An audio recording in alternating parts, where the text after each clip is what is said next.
Hello guys, you all are welcome back to my YouTube channel. It's your girl Unique Nilo. For today's tutorial, I'll be teaching you these Zara caps, though we'll be learning two designs today. So let's move straight to the tutorial.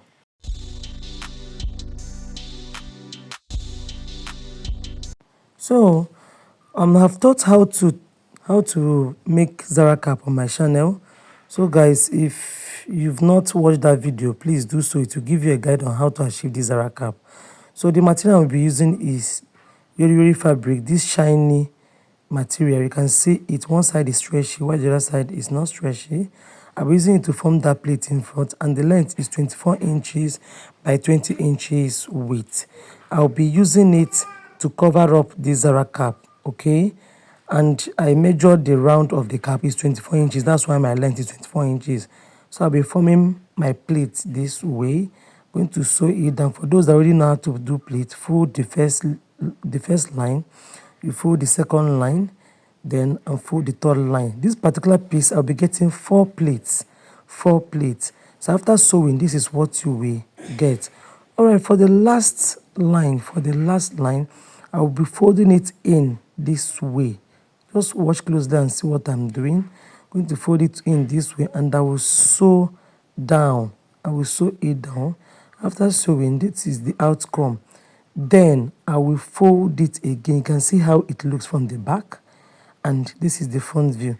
So I'll be folding it this way, and I'll complete the pleating method. Guys, just watch closely. These Zara caps, they are very easy.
All right, so I'm done wrapping the pleated fabric on the Zara cap, and this is the outcome. You can see how it looks. So next thing I'll be doing is to tack it. You can decide to leave it this way, or you still use a needle and thread to tack. So in case the gum weakens, that same thread will hold it. So guys, I'll be holding it down with needle and thread this way. Please make sure you tack that part the material covers. Can see where I'm showing you. Don't just tack where it will be seen. Make sure after tacking the pleats will be able to cover it up. And if you watch, you see I tacked these 3 spots and the Zara cap is ready. So let's go straight for the design. That's the rose design at the back. The length is 58 inches. Please, if your material is more than 58, you can use it. And the width is 6 inches length. So I folded it, that's the wrong side. I folded the wrong side and I sew it down. This is the outcome. Then I will be turning it out. After turning it out, I inserted my crinoline. Yes, I already inserted this crinoline and you can see the way it looks. So guys, and the crinoline I inserted there is 3 inches crinoline. See it here, 3 inches. That's what I inserted here. And I'll be forming the design. So please watch the way I did the formation.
Alright, so I'll be showing you how to form the rose at the back.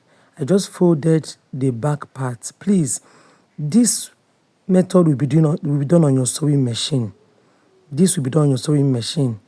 So the way I place this thing now, why I'm pinning it because I'm not on my sewing machine. Let me just show you illustration, okay? So if you're on your sewing machine, you're going to sew down. You first of all sew to that place I'm pinning now. When you sew down again, fold, take some pieces of material, as in just take little like this, fold it, then you're going to sew down.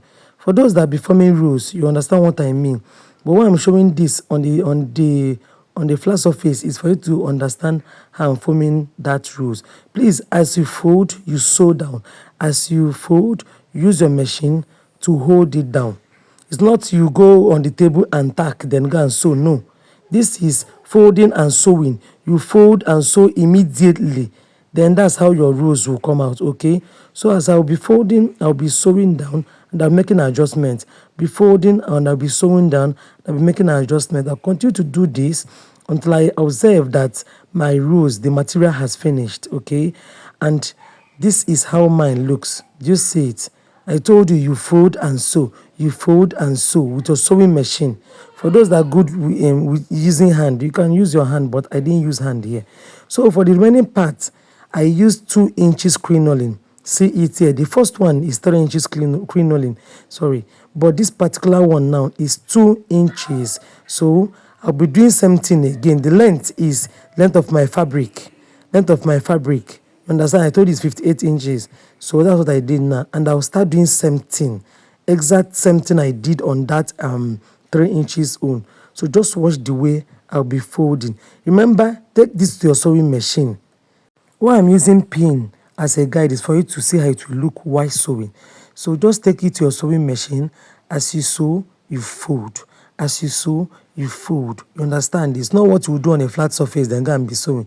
You can still do it, but for me, I went straight to the sewing machine and I was folding and I was forming the rows immediately. So do this formation on your sewing machine until though I didn't exhaust the fabric. I noticed that when I was sewing, I got to a point and my material didn't finish. So I cut out that excess part. Just watch the way I did the folding. It's still processed, still the same thing I did on that 3 inches crinoline. That's what I will be doing here. So continue to fold, you plait it down, then you hold it. There will be a point you reach, you find that it's quite difficult. You use a needle and thread, but make sure you close every part that is shown. Alright, so you can see what I'm doing here. Please, I told you, once you notice that you can't sew with your sewing machine again, just use your needle and thread. What you just do is fold and tack, fold and tack. You get that beautiful rose and you use it for your design. So just watch the way I've completed mine.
So after forming your rows, you'll be tacking the rows at the back of your Zara cap with your needle and thread, okay? And this is how it looks after doing the tacking. See mine, I'm done tacking and I've removed everything. Please do me good by liking this video if you find this helpful. And don't hesitate to subscribe for new subscribers that have not joined the Unique Device family, okay? Alright, I ended up using this applique to add more beauty to it. Alright, please don't stop this video. There's another design that will be showing you another design of Zara cap. Alright, so this particular one, I use this black material, which is raw silk, and I've told you how to achieve the Zara cap. But this particular one is 3 pleats. So this material will be used for the pleat, which is 24 inches length by 11 inches width. So it gave me 3 pleats. The first one we did is 4 pleats, while this is 3 pleats. So you know the normal way we did the covering and all that. So for the design that will be at the back, this material measured 58 inches length by 12 inches width. 58 inches length by 12 inches width. So that's what I'll be using for the design. I've sewn it. Then this is the crinoline that is inside it. 6 inches crinoline. 6 inches crinoline. You can see it. I've already inserted it inside the fabric. So what next I'll be doing is to hem the mouth. I'll close up the mouth of the fabric. Guys, please watch closely and see how I get the design to be placed on the Zara cap.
That's it, guys. You can see it. I told you these designs are quick and very easy. All right, I've done the tacking with my needle and thread, and that's the end of this tutorial. Thanks for joining me. I love you all. See you next time. Bye.